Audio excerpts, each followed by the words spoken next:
కోసం అందరం కూడా కలిసికట్టుగా కృషి చేయాలని మళ్ళీ సందర్భంగా తెలియజేసుకుంటున్నాను. పాతపట్నం నియోజకవర్గం అంటే ఒక మారుమూల ప్రాంతంగానే ఎప్పుడూ ఉండిపోతుంది. అటువంటి ప్రాంతానికి ఈరోజు ప్రాధాన్యత ఇచ్చి లోకేష్ అన్న గారు ఇక్కడికి రావడం నిజంగా నాకు ఎంతో ఆనందంగా ఉంది. బాధ ఏంటంటే 7 నియోజకవర్గాలు అన్నీ అయిపోయినాయి. ఈ రోజుతోని మళ్ళీ వెళ్ళిపోతున్నాడు నెక్స్ట్ పాలకొండ. అందరం కూడా మిస్ అవుతాం లోకేష్ అన్న గారు మిమ్మల్ని. నేను ఎలాగ వస్తాను, మా ప్రజలు మిస్ అవుతారు. మా ఆలోచన ఏంటంటే మీకు ఇక్కడే ఉంచేయాలని. కాబట్టి ఇప్పుడైతే మీ తాలూకా ప్రయాణం రాష్ట్రాని కోసం అవసరం, రాష్ట్ర యువత కోసం అవసరం, రాష్ట్ర ప్రజల కోసం అవసరం. కాబట్టి మా శ్రీకాకుళం జిల్లాలో ఉన్నటువంటి దేవుళ్ళు అలాగే ప్రజలు అందరి తాలూకా ఆశీస్సులు మా లోకేష్ అన్న గారికి ఇచ్చి మీకు రాష్ట్రం కోసమే పంపిస్తున్నాం. రాష్ట్రం మొత్తం మీద తిరగండి. మీరు ఎక్కడ అడుగు పెట్టినా సరే ఆ నేల పులకిస్తుంది. మా యువత పులకిస్తున్నారు, ముందుకు వస్తున్నారు. కాబట్టి ఖచ్చితంగా మీరు రాష్ట్రం అంతా కూడా తిరిగి మనం అనుకున్నటువంటి లక్ష్యం సాధించుకొని విజయ వీరుడుగా మళ్ళీ మా పాతపట్నం నియోజకవర్గం మీరు రావాలని ఈ సందర్భంగా తెలియజేసుకుంటున్నాం. ఎంతో పవర్ఫుల్ అయినటువంటి మా నీలమణి దుర్గమ్మ ఇక్కడే పక్కనే ఉంది. ఆమె తాలూకు ఆశీస్సులు కూడా మీకుండాలి, మనందరికీ ఉండాలి, మన పార్టీకి ఉండాలని మరొకసారి కోరుకుంటూ ఇంత పెద్ద ఎత్తున విచ్చేసినటువంటి పాతపట్నం నియోజకవర్గ ప్రజలందరికీ కూడా మరొకసారి నా శిరస్సు వంచి హృదయపూర్వకమైనటువంటి నమస్కారాలు తెలియజేసుకుంటూ మీ అందరి దగ్గర సెలవు తీసుకుంటున్నాను. జై హింద్, జై జన్మభూమి, జై తెలుగుదేశం, జై చంద్రబాబు నాయుడు గారు, జై పవన్ కళ్యాణ్ గారు.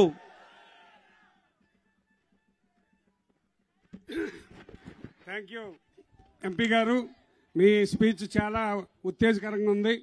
మరి ఇప్పుడు ఎప్పుడా అని రాష్ట్రం మొత్తం తిరుగుతానని పాదయాత్ర 3000 కిలోమీటర్ల పైచులకు చేసి శంకారావం పేరుతో ఈవేళ మన పాతపట్నం నియోజకవర్గానికి వచ్చి మరి మనందరినీ ఉత్తేజపరచడానికి తెలుగుదేశం పార్టీ నాయకులకు కార్యకర్తలకు నేనున్నానని భరోసా ఇవ్వడానికి వచ్చిన లోకేష్ బాబు గారిని మాట్లాడవలసిందిగా కోరుతున్నాను.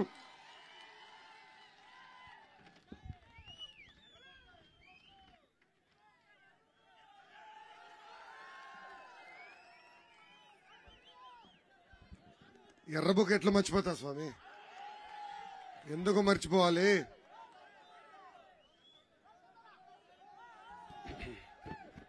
తమ్ముడు అక్కడ గొడవ పెడుతున్నాడు.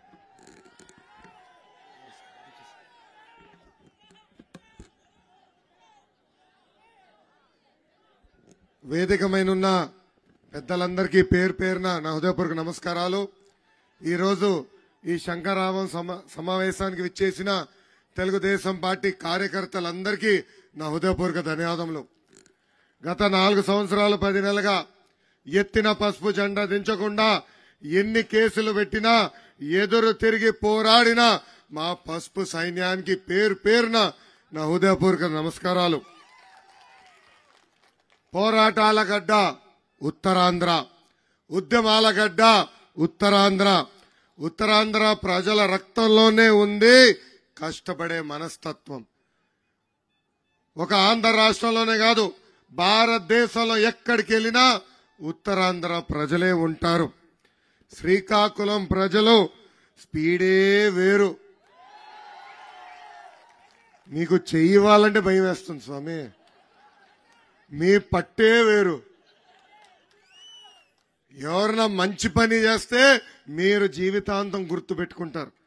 అదే మీకు ఎవరైనా అన్యాయం చేస్తే ఇక్కడనే పాతేసే శక్తి ఒక శ్రీకాకుళం జిల్లా ప్రజల్లో ఉంది. అరసువెల్లి సూర్య దేవాలయం ఉన్న పుణ్యభూమి మన శ్రీకాకుళం. గరిమెల్ల సత్యనారాయణ గారు, సర్దార్ గౌతు లచ్చన్న గారు, ఎర్రం నాయుడు గారు లాంటి గొప్ప వ్యక్తులు జన్మించిన నేల ఈ శ్రీకాకుళం నేల. ఇంత పవిత్రమైన నేలపై నేను ఈ కార్యక్రమం ప్రారంభిస్తాం నా అదృష్టంగా భావిస్తున్నాను.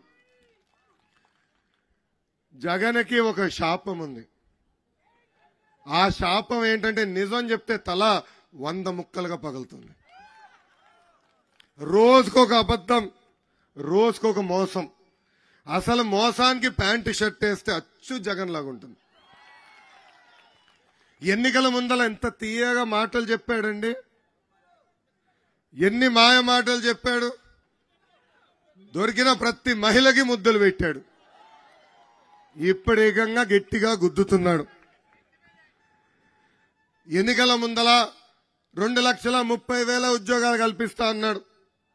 ప్రతి సంవత్సరం డిఎస్సి అన్నాడు, జాబ్ క్యాలెండర్ ఇస్తా అన్నాడు. అది కాస్త సాక్షి క్యాలెండర్ గా మారిపోయింది.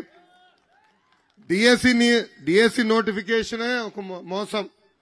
బీసీ స్టడీ సర్కిల్ మూసేశారు, ఎస్సీ స్టడీ సర్కిల్ మూసేశారు, పీజీ ఫీ రీంబర్స్మెంట్ ఎత్తేశారు, విదేశీ విద్య కూడా కట్ చేశారు. అంతెందుకు ఎన్నికల ముందల 6,500 కానిస్టేబుల్ పోస్టులు ప్రతి సంవత్సరం భర్తీ చేస్తానని హామీ ఇచ్చి ఈ రోజు మాట తప్పాడు ఈ జగన్. ఎన్నికల ముందల ఒక మాట అన్నాడు, ప్రభుత్వం ఏర్పడిన మొదటి 6 నెలల్లో పనులు చేస్తే చిత్తశుద్ధి ఉన్నట్లని. ఇప్పుడు ఎన్నికలకి కరెక్ట్ గా 4 నెలలు ఉన్నాయనగా ఇప్పుడు డిఎస్సి నోటిఫికేషన్ తీసుకొచ్చి మాయ పనులు చేస్తున్నాడు. ఆనాడు గ్రూప్ 2 పోస్టులు ఇస్తానని చెప్పాడు. ఇప్పుడు ఏకంగా గ్రూప్ 2 పోస్టులు 4 నెలల ముందర అనౌన్స్ చేస్తాడు. కేవలం 2 నెలలే ఉన్నాయి ఆ పరీక్షలకి రెడీ అయ్యేదానికి.